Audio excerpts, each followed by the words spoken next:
Memandang itu dari kami keluar dari rumah itu sudah tahu bahwa kami punya rumah pasti hangus terbakar.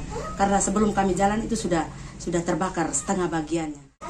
Kejadian ini berawal pada pukul 11.57 waktu Indonesia Tengah, di mana pada saat itu kami semua di isi rumah dalam keadaan tidur.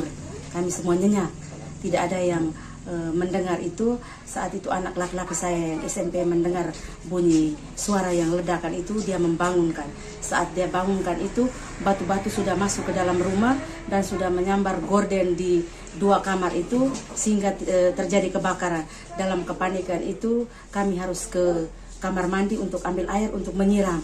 Tapi saat kita siram, dia jatuh lagi di tempat yang lain lagi dengan bara api yang sudah semakin besar. Sehingga upaya yang kami lakukan adalah kami dengan senter HP itu kami cari kunci motor dan bisa pergi dari rumah. Yang kami pikirkan dalam hati kami itu hanya HP dengan ambil kunci motor sudah bisa pergi jauh dari situ supaya kami tidak terbakar. Setelah dari situ kami bawa motor langsung pergi ke Boru. Sampai kami berhenti itu di rumah penjahit Boru di dekat persawahan situ. Kami situ memandang itu dari kami keluar dari rumah itu sudah tahu bahwa kami punya rumah pasti hangus terbakar. Karena sebelum kami jalan itu sudah terbakar setengah bagiannya. Setelah itu langsung menuju ke Hikom. Besok paginya kembali dan melihat bahwa rumah saya sudah rata tanah. Dari situ kami langsung karena lihat suasana keadaan di Boganatar dengan vulkan ini, abu vulkaniknya yang begitu banyak, sehingga kami sekeluarga memutuskan untuk ke Bokang.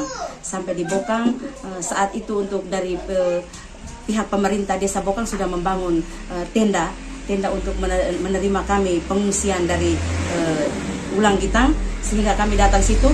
Tapi karena kami jalan hanya berbekalkan pakaian di badan, tidak ada apa-apa untuk kami bawa, sehingga kami memutuskan bahwa cari keluarga yang kami kenal di Bokang itu untuk menjadi tempat penginapan kami. Sampai dengan hari pertama juga belum ada bantuan dari desa, juga belum ada dari pihak pemerintah juga belum ada, sehingga karena saya punya anak kecil, sehingga saya tidak bisa membiarkan anak saya tidur beralaskan tikar di atas lapangan yang masih ada dengan segitu material di bawah, sehingga kita tidur juga tidak nyaman. Orang besar tidur juga tidak nyaman, apalagi anak-anak yang berusia balita. Sehingga tadi malam saat pembagian kasur dari BNPB itu juga kami belum bisa mendapatkannya, dan hari ini dari pihak Kementerian Sosial datang dan sudah bisa memberikan kepuasan tersendiri, walaupun hanya 1 kasur untuk kami berlima, itu juga tidak jadi masalah.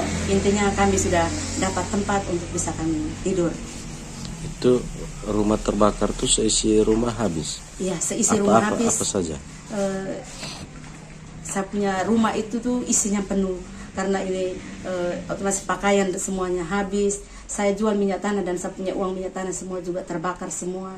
Ini barang-barang peralatan semuanya, buku, laptop, ijazah saya punya ada, tapi yang saya punya anak-anak mereka punya, karena mereka ambil untuk ini scan karena permintaan dari sekolah untuk urus ini beasiswa, akhirnya semuanya terbakar semua.